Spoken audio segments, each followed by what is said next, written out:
Well, welcome everybody. This is Suze McCormick. I am co-chair of our ESG and our social impact practice groups here at MoFo, and I've been at the firm a little more than 25 years. But as many of you know, we have been partnering with BSR, or Business for Social Responsibility, which is really the leader for over 3 decades, addressing environmental, social, and governance issues for corporations and investors.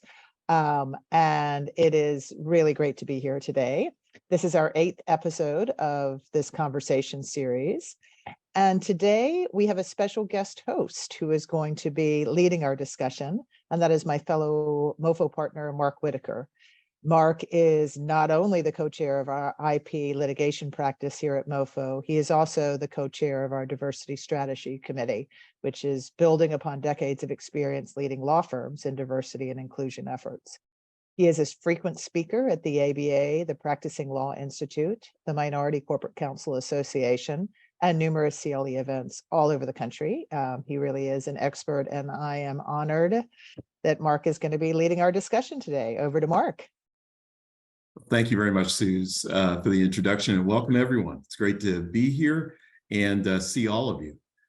We're joined today by 2 leading voices on diversity, equity, and inclusion efforts and social justice initiatives: Michael McAfee, President and CEO at PolicyLink, and Jarrid Green, Co-Director, Center for Business and Social Justice at BSR. Today's discussion will be focused on the business implications of the Supreme Court's ruling on affirmative action. Dr. Michael McAfee became president and CEO of PolicyLink in 2018, 7 years after becoming the inaugural director of the Promise Neighborhoods Institute at PolicyLink. During his time at PolicyLink, Michael has played a leadership role in securing Promise Neighborhoods as a permanent federal program, led efforts to improve outcomes for more than 300,000 children, and facilitated the investment of billions of dollars in neighborhoods of concentrated poverty. He is the catalyst for a new and growing body of work, corporate racial equity, which includes the first comprehensive tool to guide private sector companies in assessing and actively promoting equity in every aspect of their company's value chain. Michael carries forward the legacy to realize the promise of equity, just and fair inclusion into a society in which all can participate, prosper, and reach their full potential. Jarrid Green has served as the co-director of the Center for Business and Social Justice at BSR since October 2022.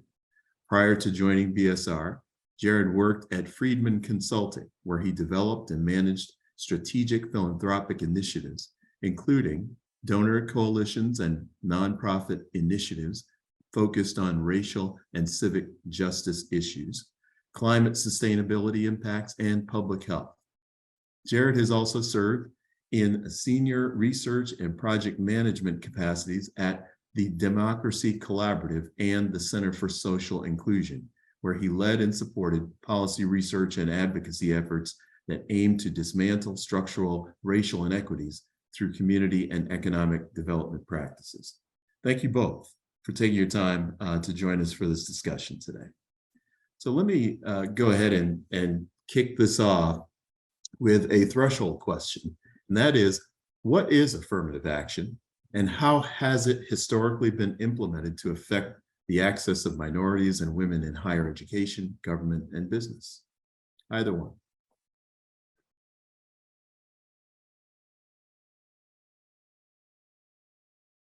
Would you like Michael? to start? Please, thank you. Well, affirmative action is the way we think about it today. It's a central racial component that grew out of the recognition during the civil rights movement that simply stopping de jure segregation wasn't enough to address centuries of discrimination in employment and education, and so that the federal government sought to nurture racial equality in employment through various directives, including education. And so it is a legal construct that we have to try to rectify past injustices in this country with groups of people. And it has always been insufficient, but critical. And there's plenty of research that shows that it works today. But that is the reality of ultimately what it is. It is a law that provides some recourse for resolving the past wrongs of this nation. And as we think about affirmative action today, whether it's struck down or not, the real question for us is, how do we begin to design a society that is just and fair for everyone? We're going to get into that conversation a little bit today, but I want everyone on this call to consider, if it's not for affirmative action, what is it? And I asked that question at the top of this session, because when you think about this nation, we have never corrected the faulty foundation that we live on. And as a result of that, today, you still have 1 in 3 Americans who are economically insecure. That's 1 in 3 people, 40 million of them are white. And so while we say we want to be race blind, the country was fundamentally founded on race, and a very toxic way of seeing race and not seeing the humanity of some groups of people. So as we go forward, that issue is going to continue to stand, whether it's this law or something else. And that is the invitation for folks on this call today, for us to begin to think about, how do we repair some of the wrongs of the past and actually move forward so that we have a flourishing multiracial democracy. Thank you, Michael. Jarrid, do you have some points to add?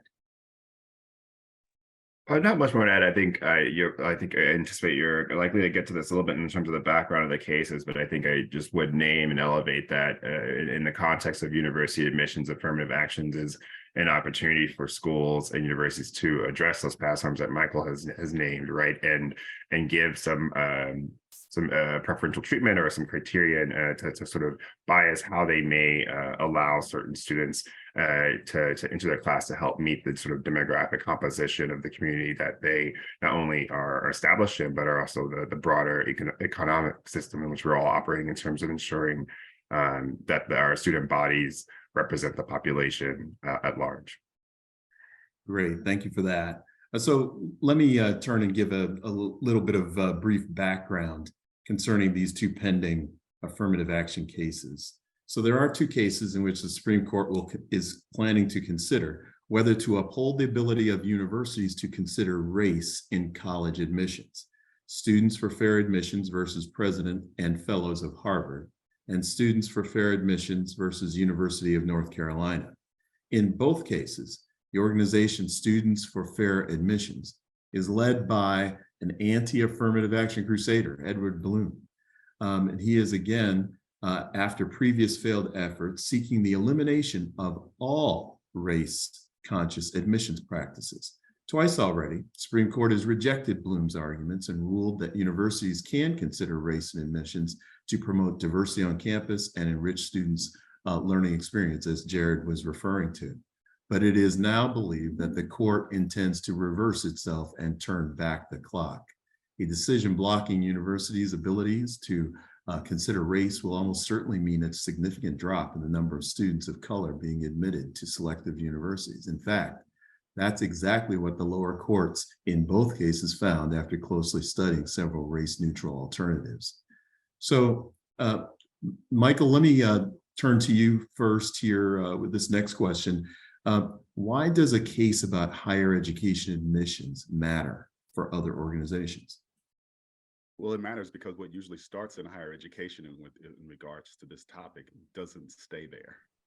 And it would be reasonable to expect people to retreat from the advances that they've made, stepping into diversity, equity, and inclusion, even belonging, stepping into those areas.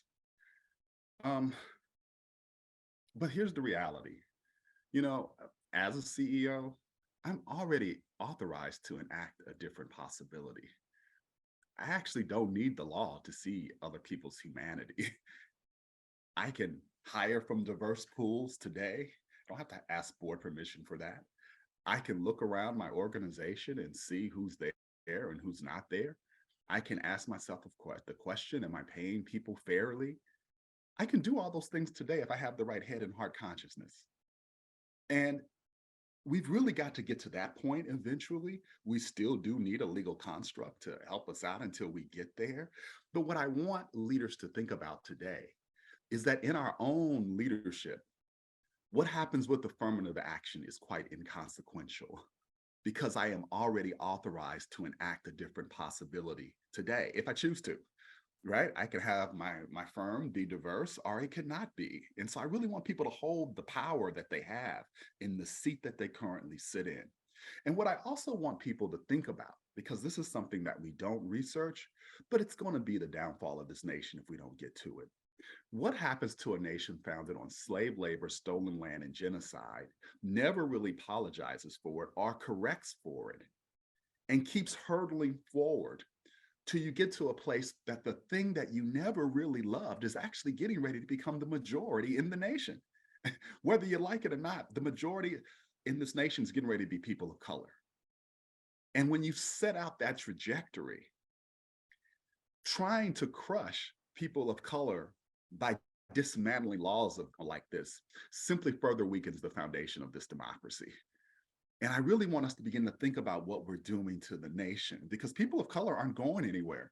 So if this is going to be the future that we're going to have, that 100 million number is going to continue to go up, and it's going to continue to negatively impact all of us. So what do you believe we've learned from previous attempts to resist race-conscious policies? Well, the first thing I would say is that contestation doesn't mean retreat. This is, in this democracy, all of us are allowed, quite frankly, are invited to advance a different vision of America. And what I would ask folks who care about these issues to consider is, how do we begin to advance refinements, enhancements to affirmative action, or other laws that would allow for the reckoning and the repair that needs to happen in this nation, and ultimately for us to progress forward? So I really want people to understand that, I don't begrudge the people who want a different outcome. It's their right. It's absolutely their right. And it's our right to also have the courage and the conviction to actually want to advance a different vision. We know affirmative action has worked repeatedly. The data says that. We know public programs work that lift that 100 million up out of poverty into the middle class. But the fundamental problem in this nation is that there is a hierarchy of human value that we do not want to reckon with. We consider some people worthy and other groups that are not. And that's why I said, whether you deal with affirmative action positively or negatively, it's quite inconsequential. The operating system of this nation is the thing that we have to deal with, because it's the thing that is toxic. This hierarchy of human value has to be dealt with. And when you take away affirmative action, you may negatively penalize Black and brown folks, but that hierarchy is still going to stand, and there will be other groups that will be punished going forward. Thanks for that, Michael. Jarrid, let me turn to you next. If the Supreme Court strikes down affirmative action and takes away race-conscious admissions, what are some of the anticipated impacts from that for businesses? Sure, thank you. So I think just to structure my thinking in a couple of different ways, I outline this in a couple of different sort of ways in terms of the impacts. One are the certain direct legal challenges that folks anticipate. The Supreme Court's ruling isn't likely to be the end of the conversation. That's going to be the start of the conversation, particularly as it relates to the use of race-based or race-conscious policies in hiring and in the workforce generally, whether it's at universities or whether it's in companies. So there are likely to be, I think people expect continued challenges to companies' diversity or DEI programs more broadly, or the JETI programs in terms of current initiatives that they have. There's likely to be impacts in terms of company operations, in terms of the development of products and services, employees, as impacted by the talent pool that companies are pulling in from universities and colleges or trade schools or otherwise. And then their broader economic impacts, as Michael has underscored. Our country's demographics are changing, and the world's changing, and most of the companies are operating with a global footprint. So the elimination of a race-based or race-conscious policy that allows schools and universities to sort of inform and provide a pipeline to sort of our major companies to have diverse workforces, diverse products and services will trickle down and trickle out rather into the broader economy. So I'll pause there because I have ideas in terms of what companies can do given that landscape. But I think companies should be looking at this as both an internal sort of legal challenge that they'll continue to see in the near term and in the long term across not only just their DEI programs that have to do with race, but also, as we've already seen this year, companies being challenged on their stances across a number of issues, including their stances on LGBTQ issues and their support and the services they provide to their and benefits that they provide to their employees, including things that support women and their reproductive health. Great, thank you for that. Based on some of the potential negative impacts of a ruling, what are some of the ways businesses can take action to safeguard or protect their investments in building diverse companies and workforces? Awesome, thank you. So I think, again, I'll take this in a couple of different ways. I'm thinking first I'll start internal, which is one, companies should be thinking about how a decision to end affirmative action is going to affect their internal operations. Let's talk about the folks in your house, right? That's your employees and the folks likely to be directly involved in the development of products and services, the folks likely to be considering working for those companies, et cetera. And so reiterating a company's commitment to building and maintaining a diverse workforce and organization, I think that needs to be high up on the list for folks who, particularly companies who in the last few years have especially committed to addressing racial injustice, given things that happened in 2020 and folks greater commitment in the public sort of support for that in recent years, committing to corporate accountability initiatives that have been focusing on racial equity and DEI in the workplace. So a lot of those are emerging or have been longstanding, and there are a couple, including ones that are led by PolicyLink, such as the development of corporate racial and economic equity standards that are in the development.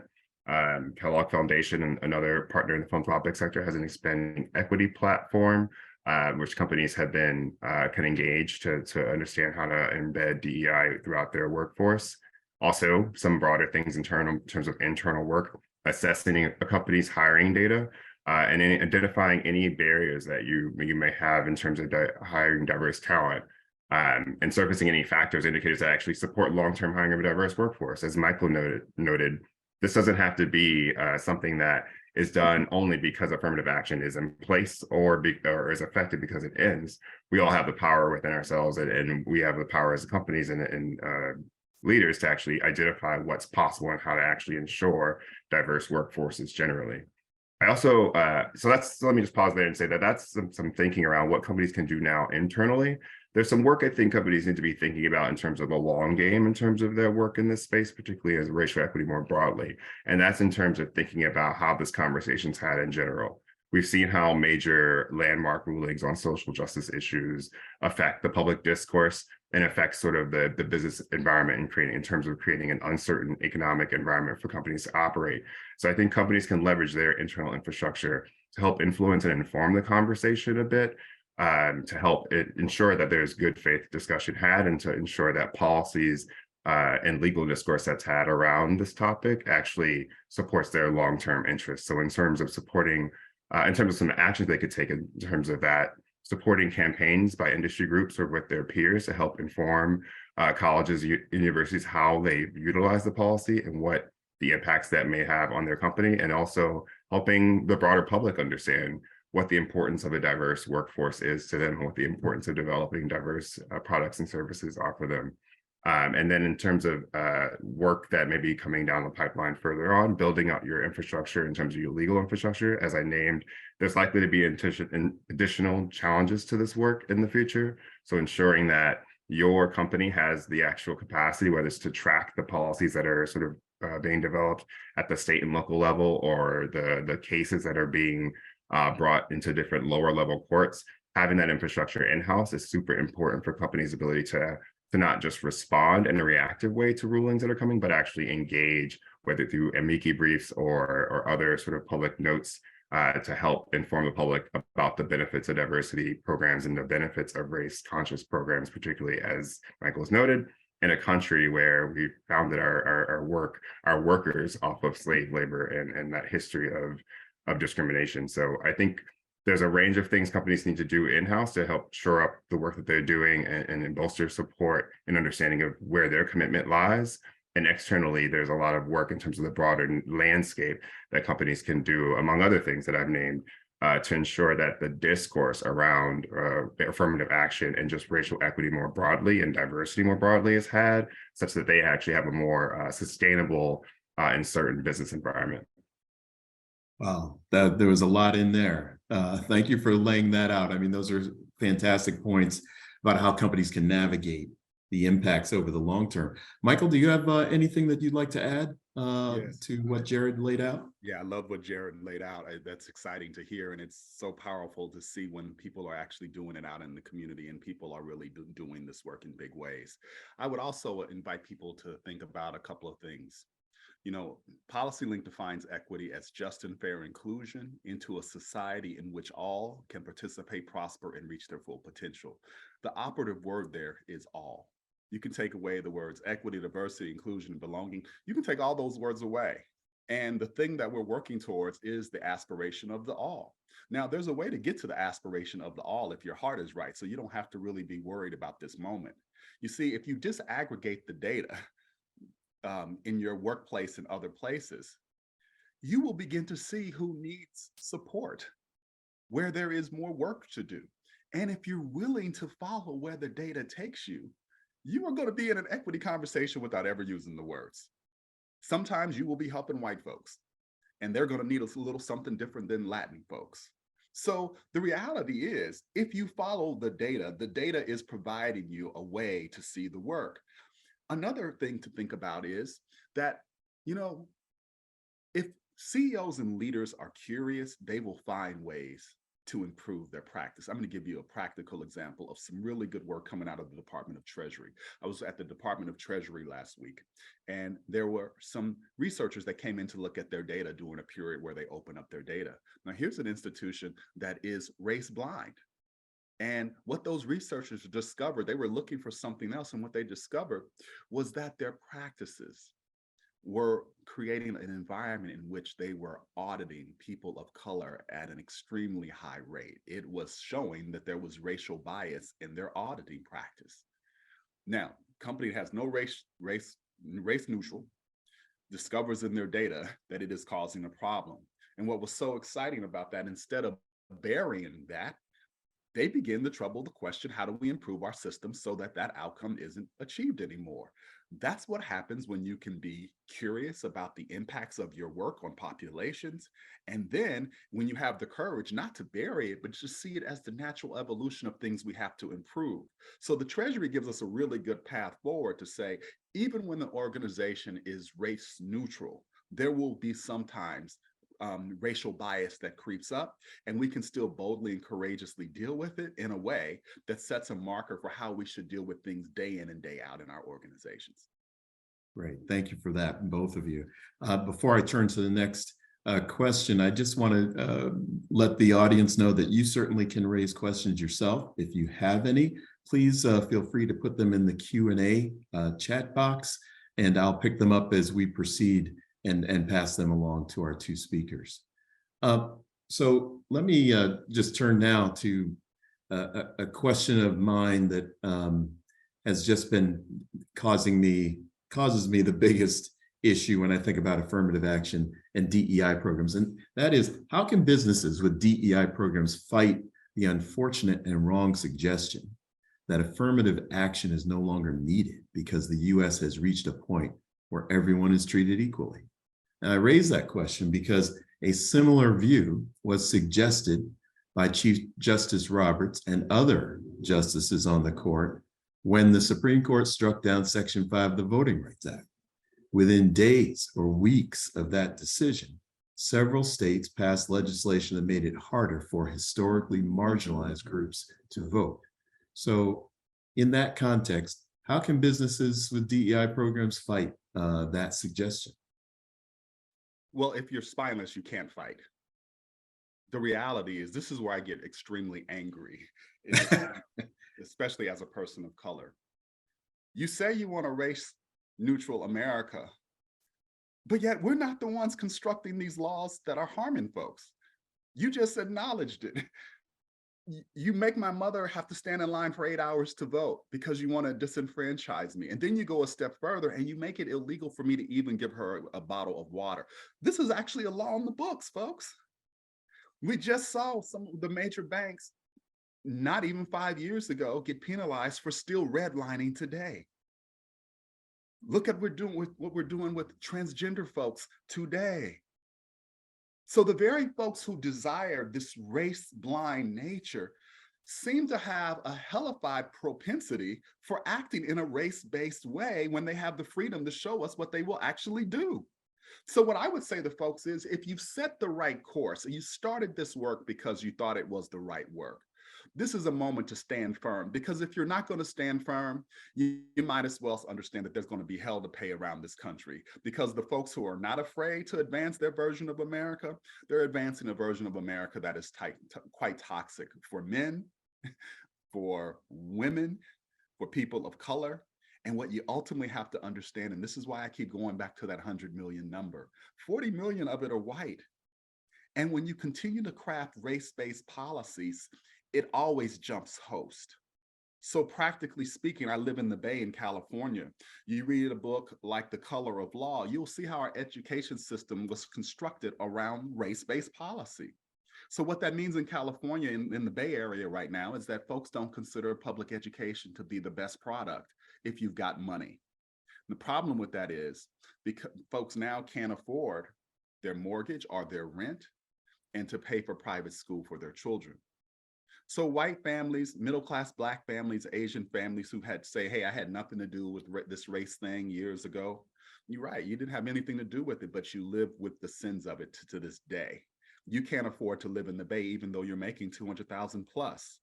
So what I would say in this moment is, this is not necessarily a philosophical or intellectual moment, even though there are those areas. This is a leadership moment. This is a vision moment. And it is time for us to decide that we're going to stand firm on the things that we started. We're not going to be ashamed of those things. And we're going to live in that desire to get to the ultimate aspiration of equity, which was for the all in the first place. Got it, Michael. Thank you very much.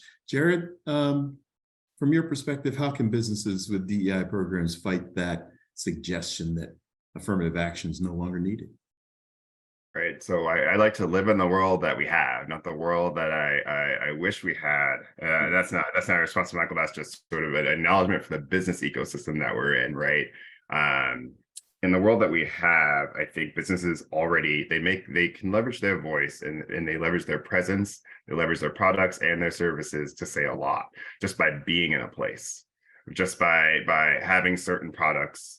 And just by actually, engaging in certain communities. So I'll start with the maybe potentially easier low-hanging fruit here, which is to say that when businesses, they can fight this by showing up in certain communities. They can fight this by putting their businesses and companies in certain their offices and headquarters and their retail shops in certain places. We all know when we see a certain grocery store chain in our community, what that sort of indicates. We all know what it means when we don't see certain grocery stores in our communities, what that indicates. Externally, as I mentioned before, businesses can certainly also use their communications infrastructure, their government affairs infrastructure, their philanthropic resources to actually engage in the public discourse around this through marketing campaigns or through public information campaigns to help inform the public's understanding of how certain policies impact their businesses and how certain, what diversity means and what it actually brings to the business. We all love a story about someone who has gone through experiences that we all can relate to that helps drive innovation within a company. And it's particularly when it relates to a product that we utilize, right? Who doesn't love that? So I'll start there with the easy, but in terms of some things I think that require some tougher conversations around our business. Again, I'll go back to what I said at the top, which is I like to live in the world that we have and we're in. And the world that we have is a world where we have the legal capacity for companies to actually engage in our electoral system. So the points that Michael is making in terms of certain elected officials creating policies, both at the local, state, and federal levels, they have that position oftentimes because of the dollars that resource them to get there.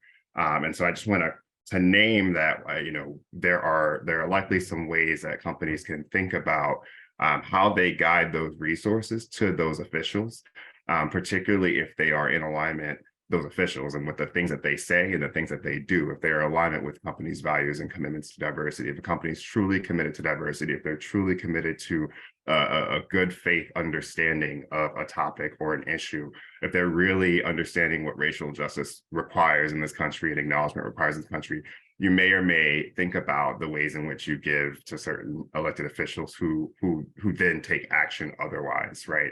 And I'm not saying that folks should or should not go do anything, but I do think that as companies, we know that companies in this world that we live in give dollars to elected officials, and those companies then may, as we have all seen in recent weeks and months, sometimes fall prey or come under fire from those officials, right? For their stances, for their products, for their services. And in this world that we live in, those companies can certainly think about giving their corporate political giving in ways that actually align with their actual interests in the long term. And may I just add one Thank thing you to for what that. Jarrid said? Oh, please.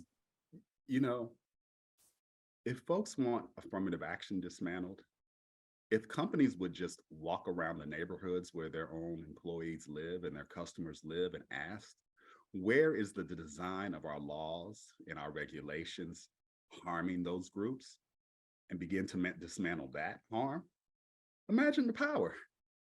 So see, you don't have to worry about affirmative action. If you were just asking yourself, ask your employees every day, where are current laws on the books harming them? Where's it harming your customers? On one side, you've got all this great philanthropic work going. Ask yourself, where is the construction of the design of the place that you're working in being undercut by harmful laws and regulations? And then work to dismantle that stuff. See, that is our work as well. So no need to worry about affirmative action when there's probably 20 other laws on the books in the neighborhoods that you already work that are harming your employees and your customers every day. So see, we have the power to walk around in those neighborhoods where we live and work and just ask ourselves, just look around and just say, where is harm happening? And then to Jarrid's point, use your political muscle to dismantle those things. Sometimes the looking around at things like affirmative action becomes the work avoidance, and we act like we have no agency to do anything else. The most powerful thing we can do right now is to not act helpless. We're not helpless. We do not have to avoid the work. Jarrid just gave us a litany of things that we can do today, regardless of what's going on in the larger environment. Thank you for that. Thank you for that addition. I'm going to turn now to a question from the audience. An interesting one that has a couple of different parts to it. But this is the question: how do we, NGOs, or even the general public, consumers, et cetera, know that companies are doing the work internally to create a diverse and equitable work environment? Should they set public goals? And finally, how should they be talking about this work externally? Michael, you want to give that a shot? I would say sometimes, in the environment that we're in, companies don't need to be talking about the work that they're doing. They should just do it. I don't need to go around celebrating what is already my responsibility to do. My responsibility as the head of PolicyLink is to have a diverse workforce. That's what I want, and I can do it, and I don't need to be celebrated for that. That's my job. So I think in this moment, a lot of the work we need to do, we need to be quiet about, because the political environment is not there. It doesn't mean we don't do the work. So that's what I would say about talking about the work. I would say goals are one option. Just looking at the data is another option. Jarrid gave us earlier. There are lots of ways in which you can be creative. Like, for an example, REI looked at its supply chain and said, we need to diversify that supply chain. And they launched an initiative called Path Ahead Ventures. And Path Ahead Ventures is about bringing leaders of color into the supply chain to design outdoor gear for an increasingly diverse market. This is an important body of work. It's not characterized as racial equity or anything like that. It was a business entity saying, you know what?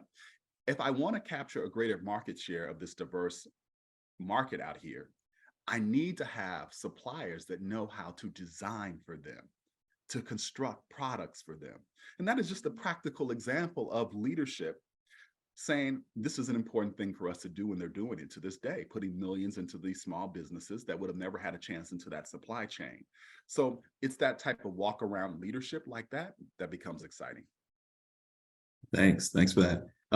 Jarrid, any comments about that? How do we know that companies are doing the work internally to create diverse and equitable work environments?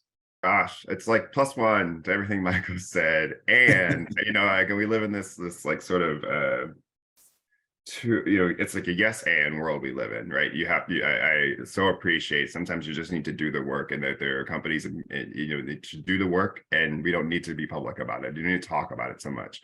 And in some ways, we know that the business environment actually operates off a sort of did they do it and did they do it well kind of environment where folks are scared to dip their toe into the water unless they see someone else go full on the water and say it's warm first. I'm close to a beach town, so part of my beach references, but I'll just share that in some ways it does. We certainly know that it will help when leading companies actually take the risk and hold firm and stand by their commitments, right? And they're doing the work, and it helps the public understand that work. The other thing that comes to mind is we do this work at the Center for Business and Social Justice. Our whole remit is focused on helping support and facilitate discourse between the private sector and the civil society sector to help find some potential alignment for meaningful work on social justice. And so I want to name something that often I find in our work, which is that a lot of times that people forget that there are individuals within companies. We see brands, we see big companies, and we know the impact that a company or corporation has on our communities. But within those companies, there are diversity officers, there are justice initiative directors, there are philanthropic leaders, there are folks who work within supply chain, who are on the governance, who are on the board, who are in procurement, who are in the retail stores, who care about the same things that the civil society, philanthropic society cares about. And they sometimes, I think we don't have that understanding. And this is not me saying that companies all mean well and they have all the people. In fact, a lot of companies don't have those folks and actually should get resourced with some of those folks. But I think it's important for folks to understand that there are real people within those companies who do care about these things. And those people live within our communities, and they actually do care to make an effort. And I know that within our great capitalistic system, we have a lot of challenges to address that are at the root of capitalism. But in the system that we currently have and all live in, there are people within those companies, and there are people outside those companies in the nonprofit sector and otherwise who actually do mean well and actually are committed to the work and committed to finding ways to live healthy, thriving lives and just lives for all, while also living in the system that we have, right? And so I would just want to underscore that, because in terms of the question of how we should know that companies are doing good, right? And if they're committed to the work, sometimes we need to take it down to the individual, and we should start with the company have staff within the company that actually can do the work, and can we help those people get the resources they need to actually do this work in the long term, right? Instead of thinking about a big brand, a big tech company doing the right thing, let's think about the people that are at the companies. Let's think about the people in the communities that need the support. We aren't doing this work in silos and vacuums. We're all doing this work as people. And I think what we tend to miss in our discourse around the impact of corporations in our communities is that there are people that we know, our family members, our loved ones, our friends, who are working at those companies, who actually just need support in helping that company get to where they need to get to. Thank you for that, both of you. I have another question from the audience. So let me put this one out to both of you, and I'll start with Jarrid first on this one. So the questioner says, I cannot agree with everything said more. Thank you for speaking truth to power. Regarding affirmative action, how can we ensure that companies are not focusing their recruiting and inclusion efforts only on top tier universities and communities? How do we ensure that that certain communities outside of the Northeast and West Coast are remembered? For instance, most tribal communities are outside the usual pipelines. So, Jarrid, any thoughts on that? It's a great question, and I'll admit I don't. Some of the specifics of it, I want to take some time to think about. Right, there's so much to think about here in terms of how a company decides to cite its headquarters, to cite its offices, right? And I'm thinking of I don't want to call anyone out in this conversation as we're trying to call folks into conversation. So I'll just say that I'm thinking of in the last 5-10 years, right? We know that there have been major conversations among some major companies that have considered where they were going to be cited and where they're going to go. And there have been competitions that have leveraged public dollars to help some of those companies figure out where they're going to cite themselves.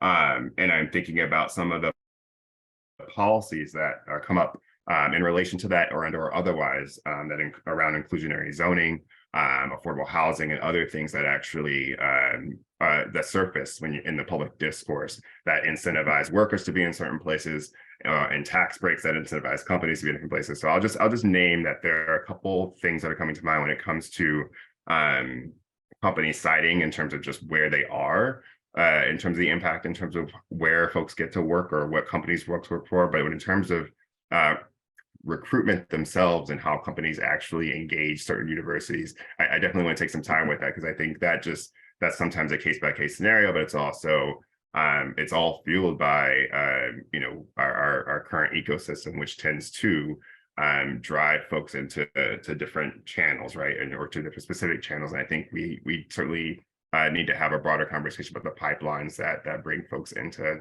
different employment opportunities. But I would love to come back to that at some point. Absolutely. Thanks, Jarrid.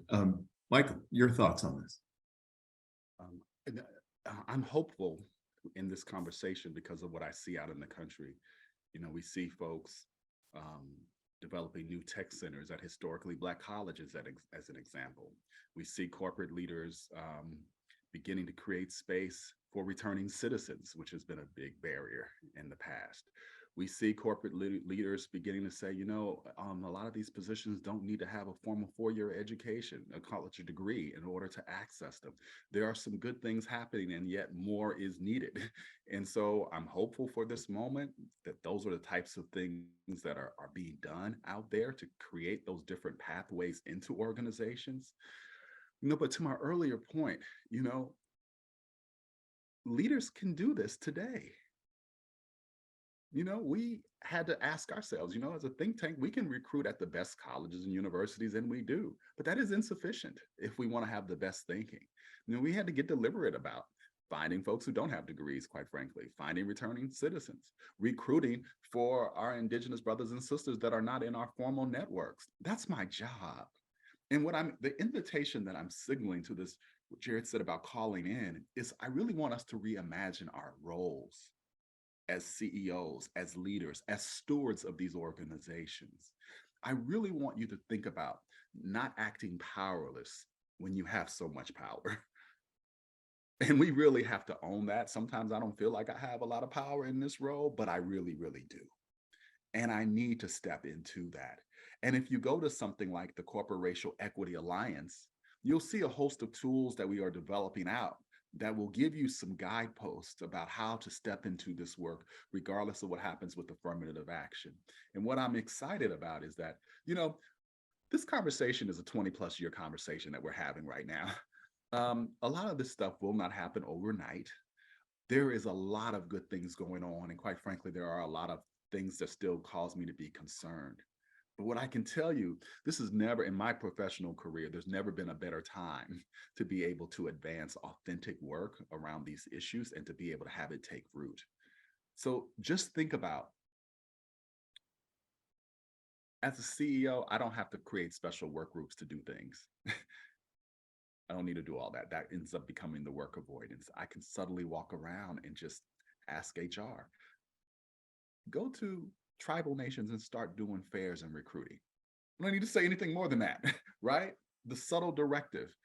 And so let's not act powerless in this moment. When CEOs want a stadium in a particular place, you watch how they do.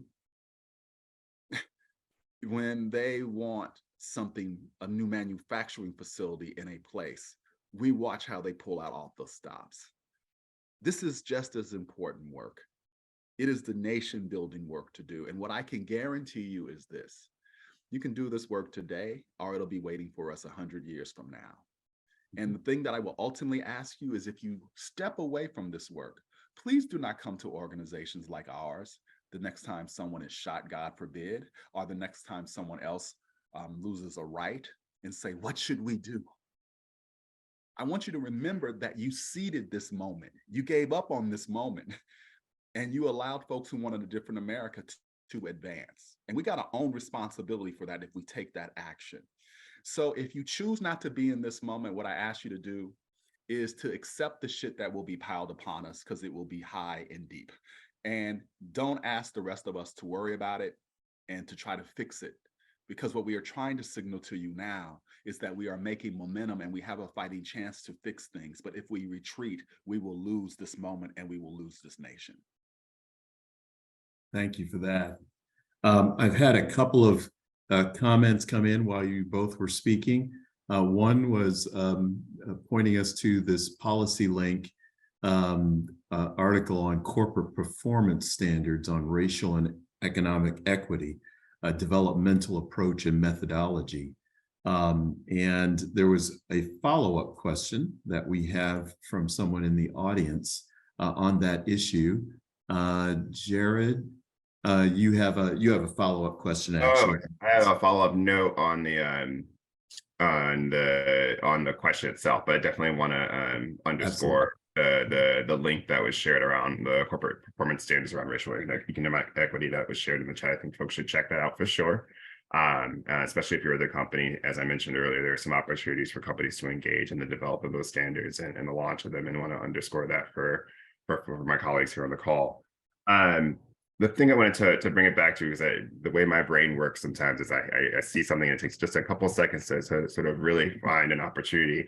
The question around how to ensure BIPOC communities aren't excluded, and that are not on the coast, right? I just want to lift something up that came to mind, which is community development financial institutions, and the role that they play around the country in supporting entrepreneurs of color.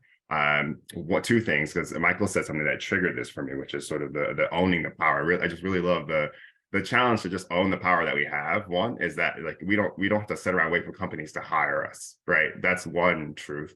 And the second truth is we live in a world with companies that hire us all, right? So let's own that.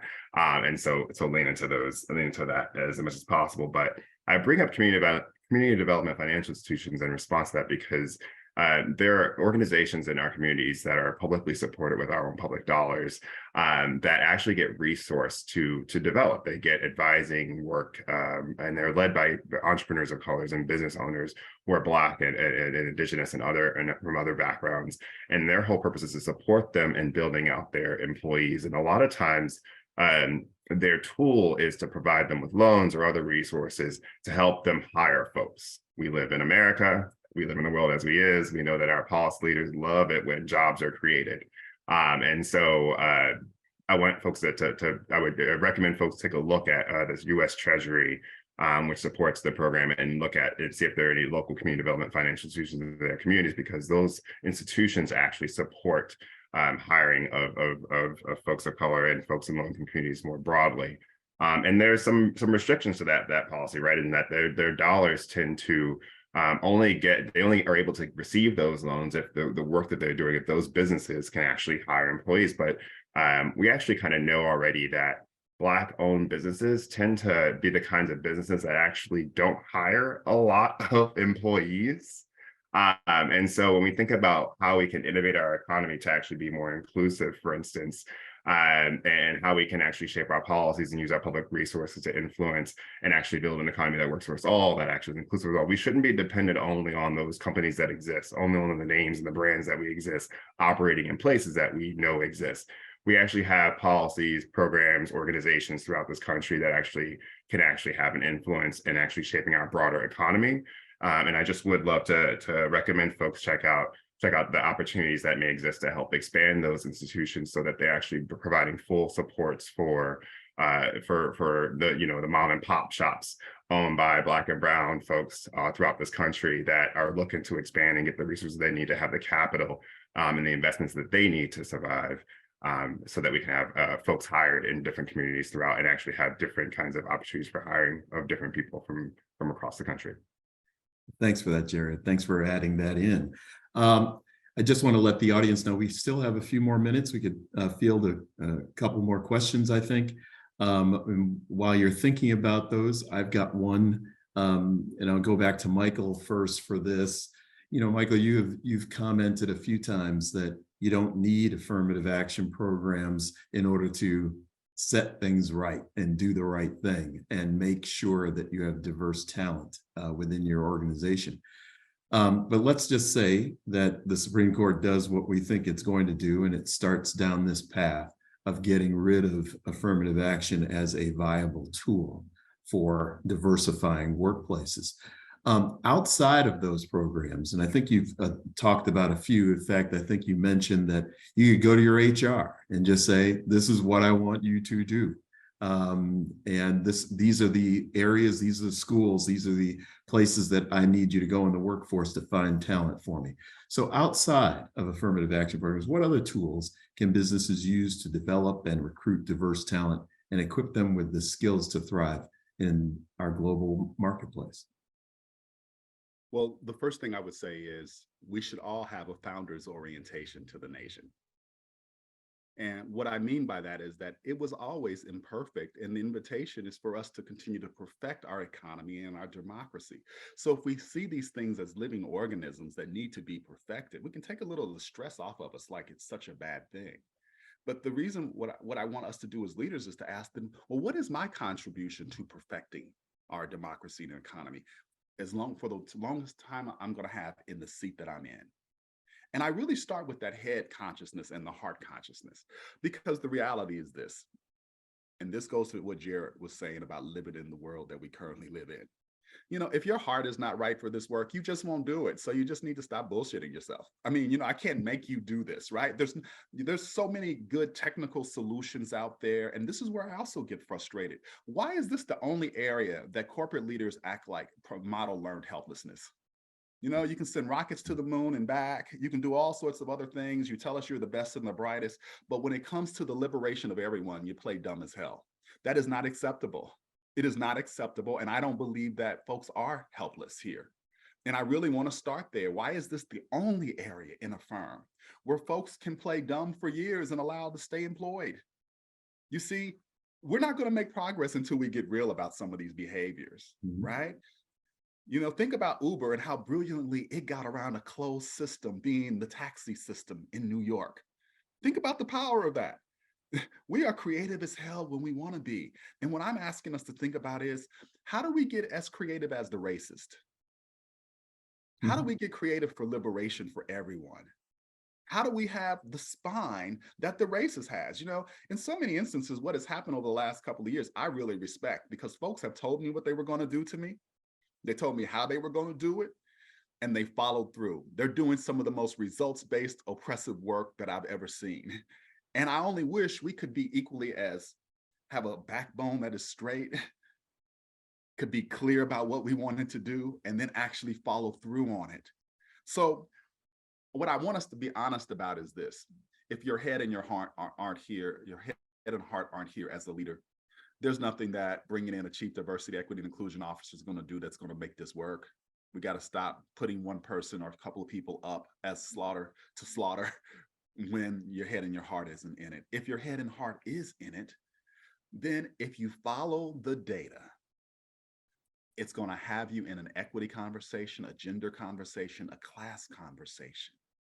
And then the only question becomes, will you do what the data says? And it is why I started with the 100 million. I don't talk about race and equity because folks don't want to hear that from me.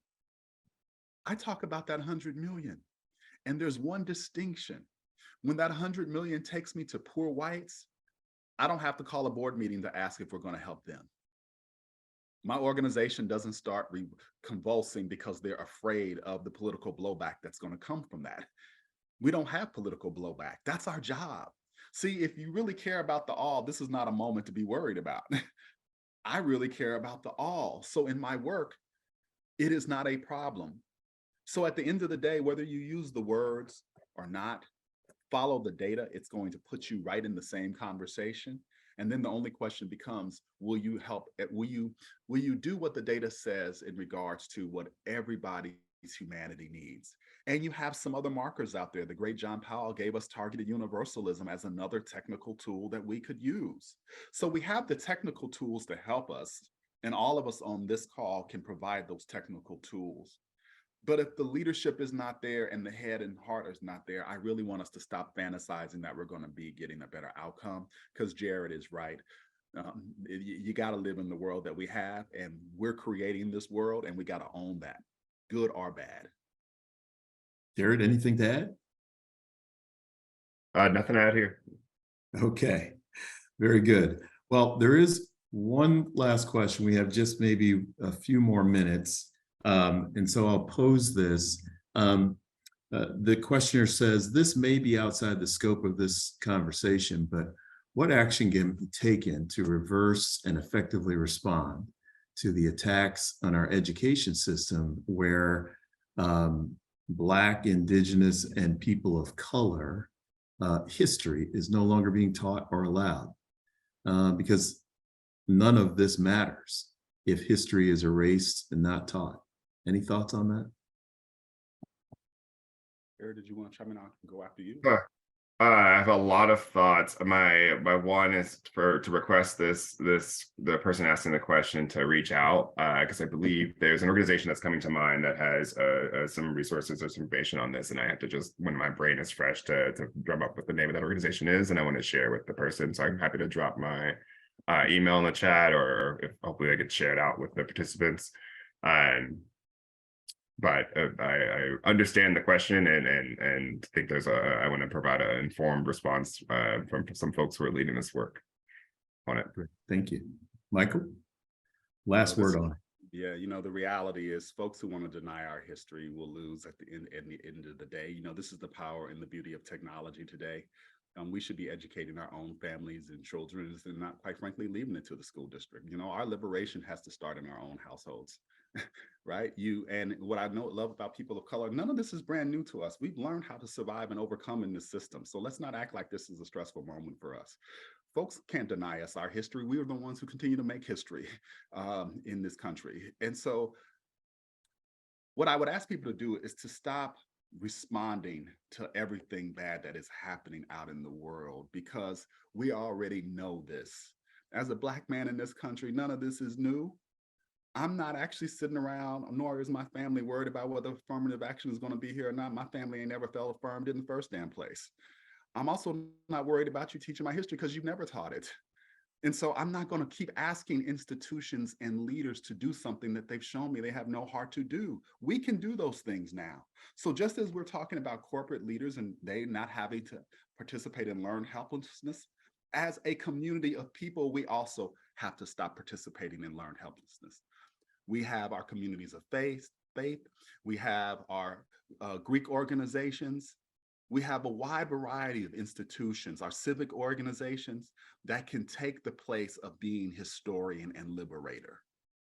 So what I want all of us to think about on this call is that this was a liberating moment. The racists will not win, nor should we be worried about what the racist is going to do. Hell, they've been clear since the start of this nation. What I'm more concerned about, what will those of us who actually really do care about all really do for them? That's the thing we got to focus on right now. So, let affirmative action be what it's going to be. And then get up tomorrow and figure out what will be the next thing. Affirmative action was always a patchwork. It was always an insufficient solution. I want you really to remember that, which is why I say you have to have a founder's orientation. The real question for us now is, what do we have after affirmative action? And that's the opportunity for us to create that. Absolutely. Absolutely. Jarrid, any final or closing thought? Oh, just +1, especially to the keeping our history in mind piece. This country's only so many years old. And so we're in it for the long haul. And so I hope folks will take Michael's word to heed and seriously as folks are thinking about how they can do this work in institutions and the challenges of it. I think we also often get a little discouraged by the momentary setbacks or the challenges. And I think it's important to keep the long game in mind. Well, unfortunately, we've come to the close of our hour. Michael, Jarrid, I want to thank you both for taking the time for today's discussion. I also want to thank our audience for joining us today. With each episode, I'm thoroughly impressed by these discussions. Lots of meaningful points and action items from both of you today during the discussion. So please be on the lookout for the announcement regarding our July episode. And thank you all again for joining us today. Have a great one.